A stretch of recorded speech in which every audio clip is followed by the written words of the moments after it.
bangga dan senang bisa bergabung di keluarga besar Persik Kediri. Yang kedua, terima kasih juga buat pelatih kasih kesempatan buat saya untuk bisa berada di keluarga Persik Kediri. Mungkin dari saya dengan saya bergabung dengan Persik Kediri bisa buat lebih yang baik untuk bantu tim ke depan. Itu mungkin dari saya. Estou muito feliz de estar na Indonésia, né, representando o Persik Kediri.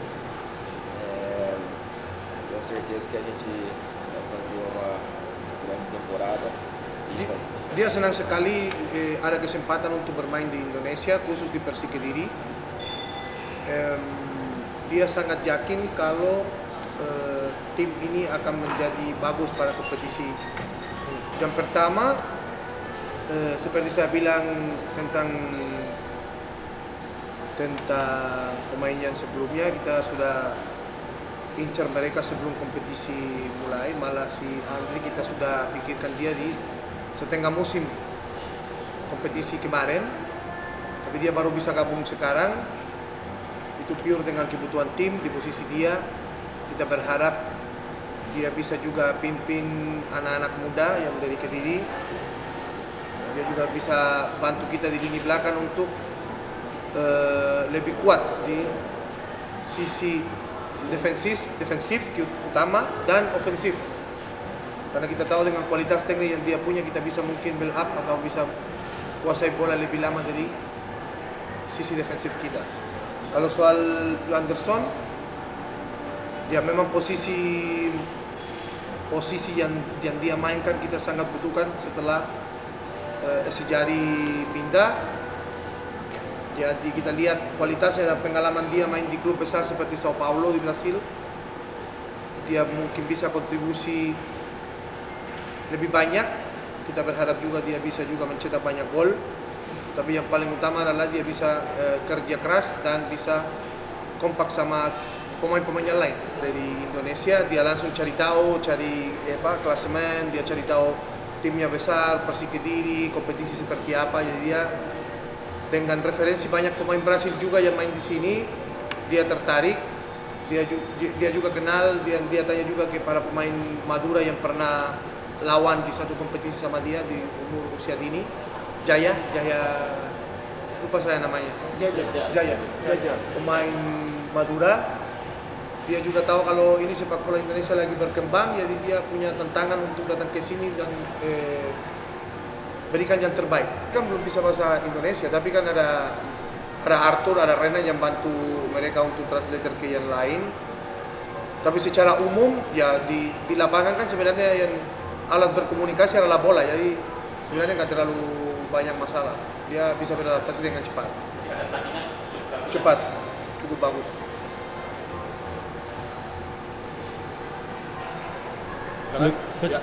Izin bertanya, Alif dari Brosport.com. Kita ketahui Sejari begitu bagus musim lalu. Apakah dia merasa terbebani atau punya target tersendiri kah di bersama Persik nanti? Gitu. Ya, así que Kediri tuvo el goleador el año pasado en tu posición, hizo 18 goles. Si te sientes con una presión o algo para hacer goles como él. Eu não sinto essa pressão porque ele teve a história dele aqui no Kediri e eu quero fazer a minha história, né? Ele passou aqui, fez a história dele, seguiu o caminho dele. Eu venho com meus objetivos para cá, mas eu quero que o conjunto, a equipe esteja em primeiro lugar, muito forte, para que a gente possa conquistar os objetivos principais e, consequentemente, os destaques individuais apareçam. ¿Y tu objetivo individual? ¿Hacer goles cuánto? Não tenho os números exatos, né? Mas eu pretendo ter aqui no Indonésia o Persik Kediri muito sucesso, que a gente possa fazer um bom campeonato e tenho certeza que a gente fazendo um bom campeonato, consequentemente pode sair muitos gols. Ya. Dia bilang dia sama sekali nggak ada tekanan karena memang Sejari punya histori atau cerita yang sangat bagus sama Persik Kediri. Tapi itu kan sudah masa lalu, jadi dia mau bikin histori baru, dia target individual sebenarnya tidak ada. Dia cuma datang ke sini untuk bantu Persik Kediri. Kalau bisa lebih dari posisi yang tahun kemarin. Dia bilang gak perlu satu atau dia bikin banyak gol kalau target 5 besar atau 7 besar kita nggak capai. Jadi tetap target dia lebih daripada individual, dia target kepada tim, bikin tim yang solid, kuat dengan banyak kemenangan. Kira Tuan Madu coming away, ada supporter lagi. Kalau saya melihat untuk kompetisi tahun ini yang supporter pasti datang, itu yang sebenarnya kita pemain sangat menunggu. Jadi momen ini yang kita rasa senang sekali, karena main tanpa supporter juga kita rasa kurang ada tantangan. Jadi ketika kita main dengan sekarang adanya supporter, kita lebih fight lagi pasti dengan sendirinya. Ya lebih termotivasi. Ya. Masuknya Fandri membuat ada 4 pemain Papua. Kamu melihat sendiri ini seperti apa ya? Ada 3 pemain Brazil dan 4 pemain Papua. Iya memang kalau dibaca secara permainan bisa dibilang cenderung ke teknik ya, karena anak-anak Papua sama pemain-pemain Brasil itu sebenarnya punya teknik dan kekuatan fisik yang bagus. Tapi ya tetap ini kan satu tim, jadi memang di posisi yang kita awal butuh adalah defender, gelandang dan striker. Dan kita miliki 3 pemain Brasil. Saya secara pribadi ya, mereka punya teknik dan visi permainan yang bagus. Dan anak-anak Papua ada 2 yang senior, 2 yang junior. Dimana kita ambil 2 junior dengan jangka panjang untuk bisa mereka berkembang, dan justru mereka yang senior untuk bantu juga untuk mereka beradaptasi, dan dengan pengalaman yang punya khususnya si Tembiri, dia bisa bantu bukan cuma untuk anak Papua tapi untuk lini defensif kita bisa menjadi lebih kuat. Ya, silakan. Ini kan akan ada kompetisi pramusim. Ya. Bagaimana? Apakah Persik akan mengikuti, kemudian target Persik sendiri di pramusim seperti apa? Kita akan ikut, tapi kita target nggak ada.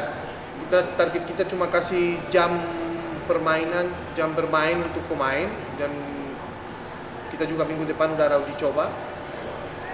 Tapi kita akan pakai pramusim itu seperti uji coba resmi untuk pemain udah mulai terbiasa atau punya feeling pertandingan yang lebih bagus dan lebih kuat mendekati kompetisi sesungguhnya pada akhir Juli kan. Jadi artinya pramusim akan digunakan untuk mematangkan Iya, tanpa target. Saya mengerti kalau memang ya supporter, bukan cuma supporter Persik Kediri ya, semua supporter pasti kan mereka mau lebih, seperti yang terjadi sampai sekarang ini. Awalnya welcome, sekarang uji coba, habis itu target juara atau apa ya. Ini kan sebenarnya sama kalau kita mau ini kan, kapan nikah, habis nikah anaknya kapan, habis itu adanya kapan, ya itu sebenarnya udah kebudayaan kita ya, selalu minta lebih. Tapi ya dengan program atau dengan planifikasi kita kan mau arahkan ke kompetisi. Ada ya, kita tahu juga kalau di Indonesia ada pramusim yang disediakan sama organisasi. Jadi kita tetap ikut, tapi kita kan tetap serius akan pakai untuk matangkan strategi atau permainan kita, atau untuk benar-benar melihat sampai mana pemain udah mengerti apa yang kita latihan selama ini. Desses aí é diferente do Brasil, mas é a comida, né? Dia paling susah makan. Jadi makannya dengan mungkin bumbu yang beda. Jadi dia yang paling susah selama ini 3 hari ambientasi adalah makanan. Lalu perihal cuaca, kan Indonesia panas, kira-kira bagaimana? Clima um pouco calor, mas tranquilo, né? Não muito. Brasil igual. Nggak terlalu, Brasil juga panas. Jadi kalau soal cuaca nggak terlalu pengaruh. Kalau menurut dia makanan di Indonesia seperti apa? Dice que la comida, pero ¿qué gusto tiene la comida? ¿Diferente? Ah, ¿Buena, é. picante? Um pouco picante e comida do Brasil, feijão, né? Faz a falta, né? Ah, la más carne, ¿no? Carne também, Carne. carne também. Agak sedikit pedas, padahal kita sudah di menu udah nggak ada ini ya, tapi tetap dia terasa pedas dan dia melihat di Brasil itu lebih banyak kepada daging makannya. Lu ada makanan Indonesia yang udah dia coba dan suka mungkin coach? Gak ada yang khusus karena kita kan masih Oh iya. menu Oh, iya. menu untuk sepak bola, jadi masih sayur, ayam, Siap. jadi nggak ada, belum ada yang khusus. Hmm. Jadi dia belum ke Kediri juga, jadi dia belum tahu Pecel. pecel. Belum gede-gede. Iya, Ya, ada lagi Mas? dengan peta kekuatan yang sekarang dipunya sama Persik, ya. mungkin coach ke depan ada nggak sih mau datang lagi pemain atau apa yang mungkin back di tengah atau penyerang yang belum masih coach cari pemain gitu buat ke depan nanti Liga 1? Udah, Rohit udah Diumumkan sudah. kita masih enggak, kalau soal pemain kita sepertinya sudah apa ya, sudah dapat apa yang kita mau. Ya. Sekarang kita lagi tunggu kedatangan Rohit Oh, ya. sama dua pemain yang masih di timnas. Adi Satrio udah dipanggil lagi, jadi mungkin Ridwan akan gabung sama kita hari Selasa. Habis itu saya pikir ya untuk sementara ini sebenarnya kita udah cukup dengan pemain yang ada sekarang. Izin coach, kan Liga 1 kabarnya Juli ya akan digelar. Kira-kira menurut coach itu terlalu mepet atau cukup untuk melakukan persiapan? Lalu kira-kira hal apa yang masih menjadi PR Persik Kediri hingga kini dan akan dibenahi coach? Terima kasih. Waktunya coach. Ya coachnya Juli itu. mepet atau tidak? Lalu PR apa yang masih menjadi PR pekerjaan rumah bagi coach membenahi agar lebih baik?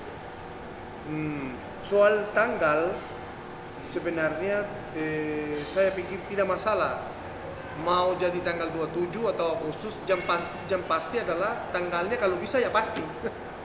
Kalau ada kemunduran atau kemajuan itu kan susah buat kita.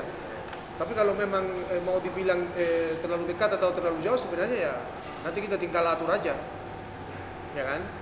Semoga tetap pada tanggal yang mereka sudah keluarkan, tanggal 27 Juli. Dan PR-nya ya kita tetap harus bangun tim dari nol. Kita memang ada, bisa bilang, klasemen dari tahun kemarin. Ada berapa pemain yang masih kita bertahan dan mereka sudah kompak, sudah tahu gimana cara latihan, bla bla bla bla. Tapi ya tetap PR utama adalah bergabung pemain yang lama sama pemain yang baru. Itu kan yang paling utama. Terima kasih sudah menonton. Silakan subscribe, like, dan jangan lupa komen di bawah ya Bola Spotter.